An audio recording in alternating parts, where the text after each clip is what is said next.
کر سکے کہ تم جھوٹ بولتے ہو، اس لیے کہ تم امت رسول اللہ کی ہو۔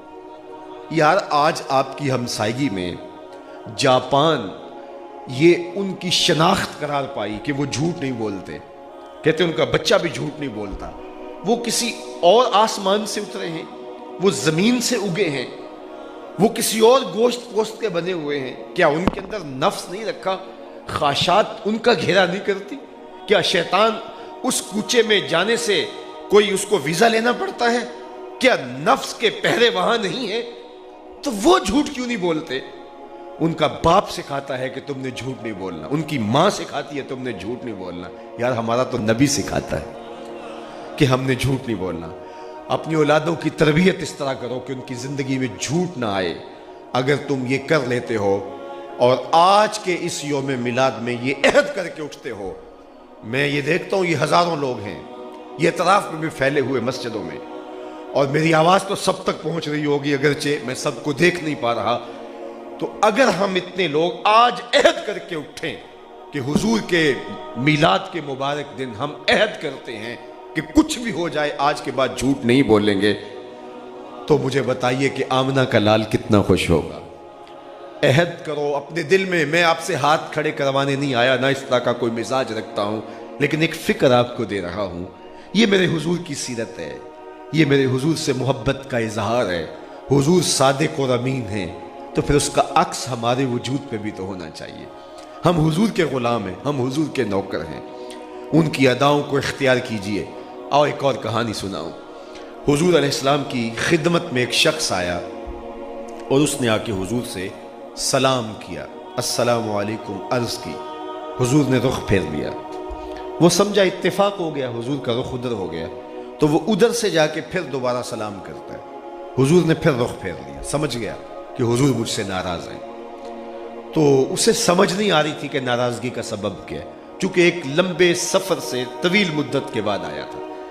تو اس نے صحابہ سے پوچھا کہ مجھے تو سمجھ نہیں آ رہی، لیکن تم کیا بتا سکتے ہو کہ حضور کی ناراضگی کا سبب کیا ہے؟ تو انہوں نے غور کیا تو کہا ہاں، یہ جو تو نے سونے کی انگوٹھی پہنی ہے، حضور اس کو آتش دوزخ کا انگارہ قرار دے چکے ہیں۔ ان الذھب والفضۃ حرام لذکور امتی، امت کے مردوں کے لیے سونا چاندی حرام قرار دے دیا گیا۔ 4.5 ماشے سے کم وزن کی ایک انگوٹھی تو مرد کے لیے جائز ہے، اور اس کے علاوہ سونا ایک ماشا اور ایک رتی بھی جائز نہیں، اور یہ عورتوں کی زینت ہے، مردوں کی زینت نہیں ہے۔ تو یہ گناہ بے لذت جو تم اختیار کیے ہو، تو حضور کی ناراضگی کا سبب ہمارے خیال میں یہ ہو سکتا ہے، اور تو کوئی ایسی چیز ہمیں نظر نہیں آتی۔ وہ آگے بڑھا اور یوں انگوٹھی اتارتے ہوئے حضور کے ہاتھ میں دیتے ہوئے کہا حضور اس کی وجہ سے ناراض ہے، یہ رہی۔ حضور نے پکڑی اور یوں پھینک دی، ناراضگی کی وجہ ختم ہو گئی، مجلس بپا ہوئی، وہ بھی بیٹھا رہا۔ نور نور باتیں دلوں کے زنگ اتارتی رہی، من میں روشنیاں پھیلتی رہی۔ حضور کی مجلس رحمت کی کیاریاں ہوتی تھی، نور و نکھت پھیلتا تھا، اجالے اترتے تھے، رحمتیں برستی تھی۔ دیر تک مجلس رہی، اختتام کو مجلس پہنچی تو لوگ اٹھ کے واپس پلٹے، تو وہ بھی واپس پلٹا۔ تو کسی نے اس کو کہا وہ انگوٹھی تو اٹھا لے، تم تو نہیں پہن سکتے شرعاً، لیکن تمہاری بیوی تو پہن سکتی ہے، قیمتی دھات ہے۔ تو اس صحابی نے کیا جواب دیا وہ سن لیجئے۔ اس نے کہا واللہ لا آخذہ وقد طرحہ رسول اللہ صلی اللہ علیہ وآلہ وسلم، اس نے کہا اللہ کی قسم میں اس کو کبھی بھی نہیں اٹھاؤں گا جس کو میرے حضور نے پھینک دیا ہے۔ یہ سونا ہے، ہیرا ہے، موتی ہے، پکھراج ہے، نیلم ہے، کچھ بھی ہے، پڑا رہے، میں نہیں اٹھاؤں گا اس لیے کہ اس کو میرے حضور نے پھینک دیا۔ اب آپ اور میں اپنی زندگی میں دیکھیں کوئی ایسی چیز جو حضور نے پھینک دی ہو، ہم نے کہیں سینے سے تو نہیں لگائی ہوئی، اور اگر ہم نے اس کو سینے سے جوڑا ہے تو صاحب پھر ہمارے عشق رسول پہ سوالیہ نشان بنتا ہے، پھر ہماری محبت پہ سوالیہ نشان بنتا ہے۔ ہم تو زندگی میں سود بھی رکھتے ہوں، جس سود کے کاروبار کرنے والے کے ساتھ اعلان جنگ میرے رب نے کیا ہو، اور پھر بھی ہم محب رسول کہلائیں اور عاشق رسول کہلائیں، تو اس پہ سوالیہ نشان بنتا ہے۔ تو جس کو حضور نے پھینک دیا، کہا واللہ لا آخذہ وقد طرحہ رسول اللہ صلی اللہ علیہ وآلہ وسلم، جس کو میرے حضور نے پھینک دیا ہے میں اس کو کبھی نہیں اٹھا سکتا۔ میں خود دیکھ سکتا ہوں، اپنے اندر اتر سکتا ہوں، اپنے اطراف میں دیکھ سکتا ہوں، اپنے ماحول میں، اپنی زندگی میں، اپنی عادات میں دیکھ سکتا ہوں، اور آپ بھی دیکھ سکتے ہیں ہمارا کیا کیا حضور کو پسند نہیں ہے، اور یہ بھی ہم دیکھ سکتے ہیں کہ کن چیزوں کو حضور نے پھینک دیا اور ہم ان چیزوں کو اپنے سینے سے جوڑے ہوئے ہیں، اپنے کلچر کا حصہ قرار دے رہے ہیں۔ ہم کہتے ہیں نہیں یہ خوشی کا موقع ہے، اس کے بغیر بارات نہیں سجتی، اس کے بغیر خوشیاں پوری نہیں ہوتی۔ یہ دور جدید کے تقاضوں میں سے ایک تقاضا ہے، میرے حضور نے پھینکا ہو پاؤں کی ٹھوکر پہ، اس لیے کہ جب حضور نے پھینک دیا کوئی تقاضا وقت اس کو محبوب نہیں بنا سکتا جو حضور کا معطوب ہے۔ محمد دی زیارت محمد دے رنگ وچ ٹھگ بازیاں جانے پیارا محمد، یاری لا تو پاک نبی سنگ اے پر پوری یاری، پھر درود قبول ہے تیرا لکھ نلو ایک واری۔ تو آئیے اپنی زندگیوں کو حضور کی محبتوں کے سانچوں میں ڈھال لیجئے، حضور کی الفتوں کے اجالوں میں اپنی زندگیوں کو ڈھال لیجئے، پھر حضور کا پیار تمہاری روحوں کو بھی تربیت کرے گا، تمہارے باطن کو بھی اجال دے گا۔ یہ پیار تو بندہ نواز پیار ہے، یہ پیار تو دل نواز پیار ہے۔ دنیا کی محبتیں انسانوں کو توڑتی ہیں، حضور کی محبت انسانوں کو جوڑتی ہے۔ ایک کے دو چاہنے والے آپس میں رقیب کہلاتے ہیں نا، یہ میرا محبوب تھا تم نے کیوں دیکھا، لڑائی ہو گئی، قتل و غارت تک نوبت جا پہنچی، محبوب تو میرا تھا تم نے کیوں دیکھا۔ تو ایک کے دو چاہنے والے آپس میں رقیب ہوتے ہیں، لیکن میرے حضور کے اربوں چاہنے والے آپس میں حبیب ہوتے ہیں۔ ساری محبتیں توڑتی ہیں، حضور کی محبتیں جوڑتی ہیں۔ اقبال نے کہا تھا دل بمحبوب حجازی بستائیم، زین جہت با یک دیگر پیوستائیم، چوں گلے صد برگ مارا بو یکیست، او کے جانے ای نظامو او یکیست، مست چشم ساکیے بتہاستیم، در جہاں مثل مو می ناستیم۔ یہ پیار جوڑتا ہے۔ میں ابھی مظفر آباد سے آپ کے ہاں پہنچا ہوں تو وہاں لوگوں کے سینوں میں جو امٹتے جذبات دیکھے اور ان کی پیشانیوں پہ لکھا ہوا پیار دیکھا، اور آپ کی آنکھوں کی پتلیوں پر جو محبت کے عنوان تحریر دیکھتا ہوں، میاں میری اور آپ کی تو کوئی رشتہ داری نہیں ہے، نہ ان سے کوئی رشتہ داری تھی، نہ کوئی کاروبار کی سانجھ ہے، لیکن آپ مجھ سے کیوں اتنا پیار کرتے ہیں، اور میرے دل میں آپ کے لیے جذبات اور دعاؤں کا ایک جہان ہے، تو میں آپ کے لیے اتنی دعائیں کیوں کرتا ہوں، میرا اور آپ کا رشتہ کیا ہے۔ تو میرے استاد جھوم کے ایک شعر پڑھا کرتے تھے، محمد کی وساطت سے محبت تیری میری ہے، محمد کی وساطت سے محبت تیری میری ہے، محبت اصل ہے ان کی، نہ تیری ہے نہ میری ہے۔ تو ہم اس محبت سے جڑتے ہیں، ساری محبتیں توڑتی ہیں۔ سیٹ ایک ہے، چاہنے والے کہیں ہیں، الیکشن بن گیا، رقابت آ گئی، ساری محبتیں توڑتی ہیں، لیکن حضور کی محبت جوڑتی ہے۔ اچھا ایک اور بات بتاؤں، جو محبتیں ہیں وہ دھوکہ دیتی ہیں اور اچھے بھلے انسان کا بیڑا غرق کر کے رکھ دیتی۔ غالب نے کہا تھا نا، عشق نے غالب نکما کر دیا، ورنہ ہم بھی آدمی تھے کام کے۔ کہا کام کے آدمی تھے لیکن عشق نے پلے کچھ نہیں چھوڑا۔ مجنوں کا کیا حال کیا، شہزادہ تھا، کیس کہلاتا تھا، تیری محفل میں آ کے بدنام ہوئے، نگاہ زمانہ میں بے نام ہوئے، تو نے وعدہ کیا تھا بچھڑیں گے نہ ہم، تیرے ہی ہاتھوں سے نیلام ہوئے۔ محبتیں رسوا کر کے دیتی ہیں، گلی گلی کی خاک چھنواتی، کتنے شہزادے رل گئے اور کتنے جو ہے وہ عالی نسب لوگوں کے نسب گم ہو گئے۔ اس محبت نے پلے کچھ نہیں چھوڑا۔ غالب کہتا ہے عشق نے غالب نکما کر دیا، ورنہ ہم بھی آدمی تھے کام کے، ہم کام کے آدمی تھے، لیکن عشق نے پلے کچھ نہیں چھوڑا۔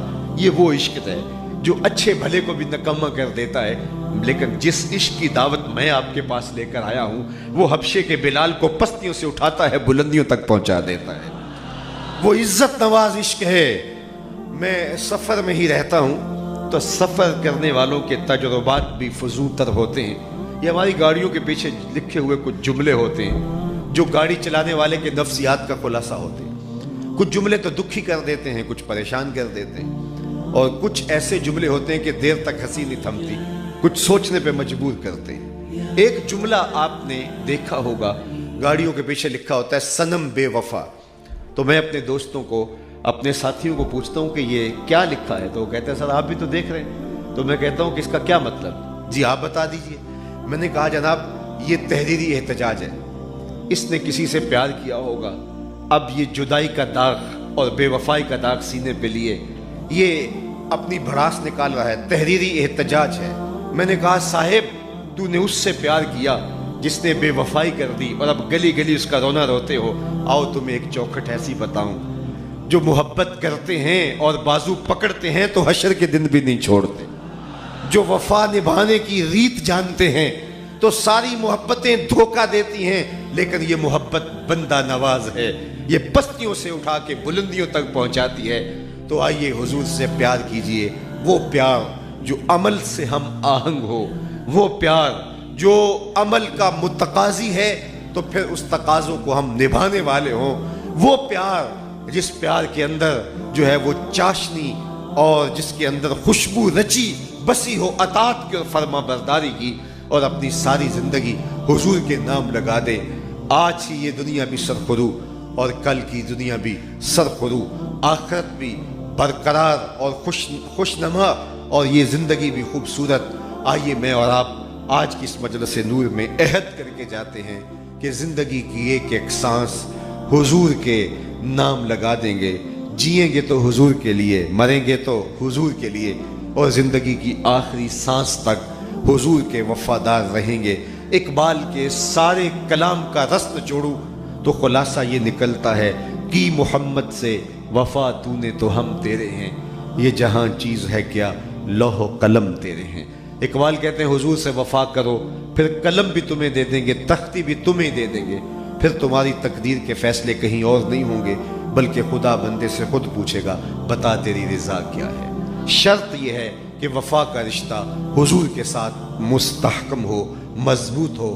میں آپ کی محبتوں کو سلام عقیدت پیش کرتا ہوں، مسجد انتظامیہ کو اور سیرت کمیٹی ادارۃ المصطفیٰ کے کارکنوں کو اور جد و جہد میں لگے ہوئے نوجوانوں کو اور اطراف میں پھیلے ہوئے اس جلسہ گاہ میں آنے والوں کو، منتظمین کو اور یہاں کی انتظامیہ کو خاص طور پہ کہ جس حسن انتظام سے آج کے اس اجتماع کا انعقاد کیا گیا۔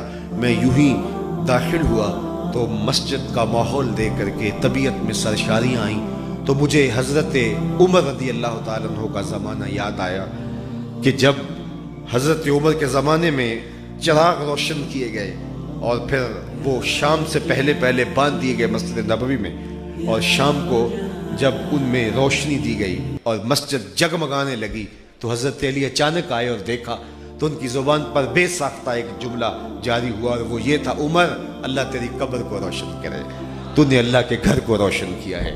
جنہوں نے حضور کے نام کے لیے یہ چراغاں کیا اور یہ محبتوں کا اظہار کیا، اللہ ان کے دلوں کو نور نور کر دے، اور اللہ ان کے گھروں کے اندر کبھی اندھیرا نہ آنے دے، اللہ ان کی قبر میں کبھی اندھیرا نہ آنے دے، انہیں اجالوں کا مسافر رکھے اور ساری زندگی حضور کے نام پہ جئیں، حضور کے نام پہ مریں۔ وآخر دعوانا ان الحمد للہ رب العالمین، الحمد للہ رب العالمین، والصلاة والسلام علی اشرف الانبیاء والمرسلین۔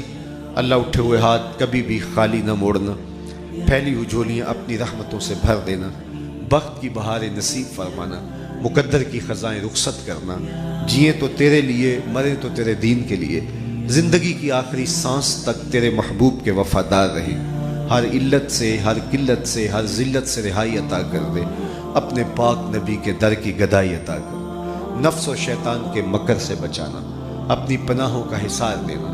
اللہ اس موقع پر تیری بارگاہ میں اتنے لوگوں کی تڑپتی آمین کے ساتھ دعا ہے، کشمیر کو آزادی کا سویرا دینا، اس آسمان کے نیچے زمین کے اوپر تیرے علاوہ ان کا کوئی آسرا نہیں، اللہ ان دکھیاروں کی مدد کرنا، اللہ ان چناروں کی سرزمین میں جہاں آگ سلگ رہی ہے اور ڈل جھیل پر لاشیں تیر رہی ہیں، اور اللہ ان مجبوروں، مقہوروں اور لاچاروں کی نصرت اور اعانت فرمانا، اللہ ہماری دعائیں ان کے حق میں مستجاب فرمانا، اللہ میرے وطن کی خیر فرمانا، میرے ملک کو امن عطا کرنا، یہاں دہشت گردی کے سلگتے الاؤ ٹھنڈے کر دینا، پاک فوج کی اللہ قدم قدم پہ حفاظت کرنا، پاکستان کی سرحدات کی حفاظت کرنا، پاکستان کی نظریاتی اور جغرافیائی سرحدوں کی حفاظت کرنا۔